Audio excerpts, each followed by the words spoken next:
ഒറ്റ നോട്ടത്തിൽ ഒരു പള്ളി വികാരിയായോ കപ്പ്യാരായോ അല്ലെങ്കിൽ പരമസാധുവായ ഒരു കുടുംബനാഥനായോ അല്ലെങ്കിൽ ശാസ്ത്രജ്ഞനായോ ഒക്കെ ഇയാളെ തോന്നാം. പക്ഷേ ഈ ലോകത്ത് ഇന്ന് വരെ ആരും ചെയ്തിട്ടില്ലാത്ത ഒരു സാഹസമാണ് ഈ മനുഷ്യൻ അന്ന് ചെയ്തത്. ഒരു രേഖാചിത്രം മാത്രം തെളിവായി ബാക്കി നിർത്തിയ അയാൾ ആരാണ്? എവിടെ നിന്ന് വന്നു? ഇപ്പോൾ ജീവിച്ചിരിപ്പുണ്ടോ? അന്ന് രക്ഷപ്പെട്ട അയാൾക്ക് പിന്നീട് എന്തു സംഭവിച്ചു? പെട്ടിയിലുണ്ടായിരുന്നത് യഥാർത്ഥ ബോംബായിരുന്നോ? ഒന്നിനും ഉത്തരം നൽകാൻ ലോകത്ത് ആർക്കും കഴിഞ്ഞിട്ടില്ല, ഇനി കഴിയുകയുമില്ല. ഒരു കറുത്ത നിഗൂഢതയായി ആ രക്ഷപ്പെടിയിൽ ഇന്നും തുടരുന്നു. കാണാം ഒരു നാൾ ഒരിടത്തൊരിടത്ത്.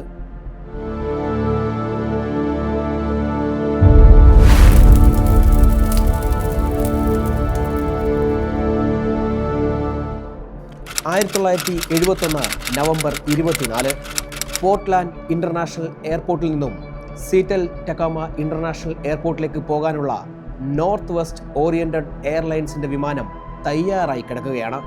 പൊതുവെ തിരക്കുള്ള സമയം അല്ലാത്തതിനാൽ അധികം യാത്രക്കാർ ഉണ്ടായിരുന്നില്ല. അവസാന നിമിഷം ഒരാൾ കിതച്ചെത്തി. Dan Cooper. കണ്ടാൽ സുമുഖൻ, ശാന്തൻ, കയ്യിൽ ഒരു പെട്ടിയുമുണ്ട്. സുരക്ഷാ ചെക്കിംഗ് ഒന്നും അത്ര കർശനമല്ലാത്ത ഒരു കാലഘട്ടത്തിലാണ് ഇത് നടക്കുന്നതെന്ന് കൂടി ഓർക്കണം. അയാൾ വിമാനത്തിൽ കയറിപ്പറ്റി. വിമാനം ഉയർന്നു. എന്തെങ്കിലും ആവശ്യമുണ്ടോ എന്ന് ആരായാനെത്തിയ എയർ ഹോസ്റ്റസിനോട് തനിക്കൊരു കടലാസും പേനയും വേണമെന്ന് അയാൾ അങ്ങനെ ആവശ്യപ്പെടുകയാണ്. അവർ അത് ഉടനെ തന്നെ എത്തിച്ചു കൊടുത്തു. തിരികെ പോകാൻ തുനിഞ്ഞപ്പോൾ അയാൾ വിലക്കിക്കൊണ്ട് തൻ്റെ അടുത്തിരിക്കാൻ അവരോട് പറഞ്ഞു. അയാൾ ആ കടലാസിൽ എന്തോ എഴുതിയ ശേഷം കോക്പിറ്റിൽ എത്തിക്കാൻ ആവശ്യപ്പെട്ടു. കടലാസ് വായിച്ചു നോക്കിയ അവൾ ഒന്ന് ഞെട്ടി. അതിൽ ഇപ്രകാരം എഴുതിയിരിക്കുന്നു: എനിക്ക് നിങ്ങളെ ആരെയും അധികം ബുദ്ധിമുട്ടിക്കാൻ താല്പര്യമില്ല. എൻ്റെ കൈവശമുള്ള പെട്ടിയിൽ ഉഗ്ര സ്ഫോടന ശേഷിയുള്ള ഒരു ബോംബാണ്. എനിക്ക് ചില ആവശ്യങ്ങളുണ്ട്. അത് നേടിയാൽ ഞാൻ പോയിക്കൊള്ളാം. സന്ദേശം കോക്പിറ്റിലെത്തി. അത് വായിച്ച ക്യാപ്റ്റൻ അയാളുടെ പക്കലെത്തി പെട്ടി തുറന്നു കാണണം എന്ന് ആവശ്യപ്പെട്ടു. നോക്കിയപ്പോൾ പെട്ടിക്കുള്ളിൽ ചുവന്ന നിറത്തിലുള്ള 3 സിലിണ്ടറുകൾ ഘടിപ്പിച്ച എന്തോ ഒരു അസംബിൾഡ് ഡിവൈസ് ആയിരുന്നു. ബോംബ് തന്നെ എന്നവർ ഉറപ്പിച്ചു. ഉടൻ തന്നെ അവർ വിവരം സിയറ്റിൽ എയർപോർട്ട് അധികൃതരെ അറിയിക്കുകയാണ്. അവർ പോലീസിനെയും. കൂപ്പറിൻ്റെ ആവശ്യം ഇതായിരുന്നു: $20,000. ഇന്നത്തെ കണക്കിൽ ഏകദേശം 13 ലക്ഷം രൂപയ്ക്ക് അടുത്ത് വരും. കൂടാതെ ഒരു മിലിറ്ററി നിർമ്മിത പാരച്യൂട്ടും.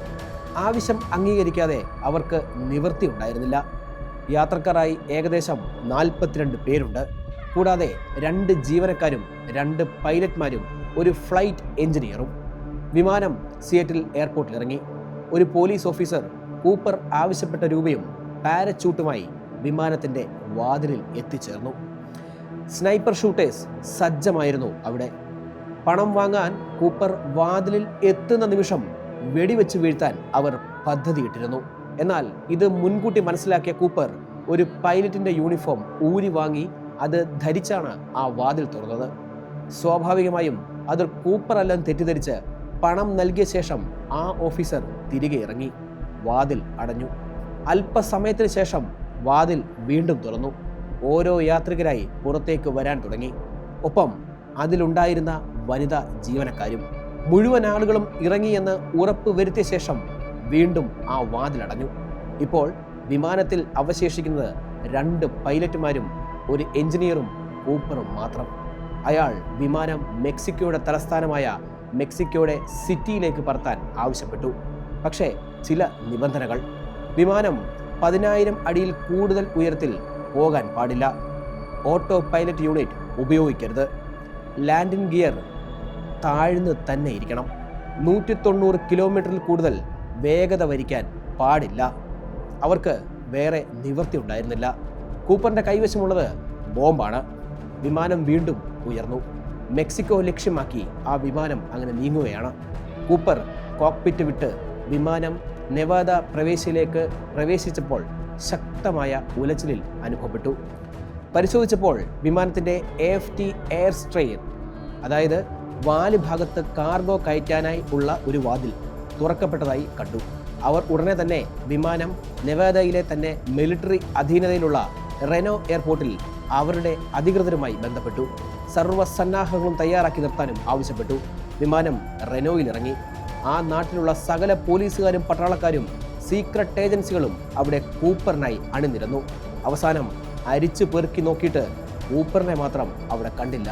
പണവും കണ്ടില്ല, ബോംബുമില്ല, പാരച്ചൂട്ടും കാണാനില്ല.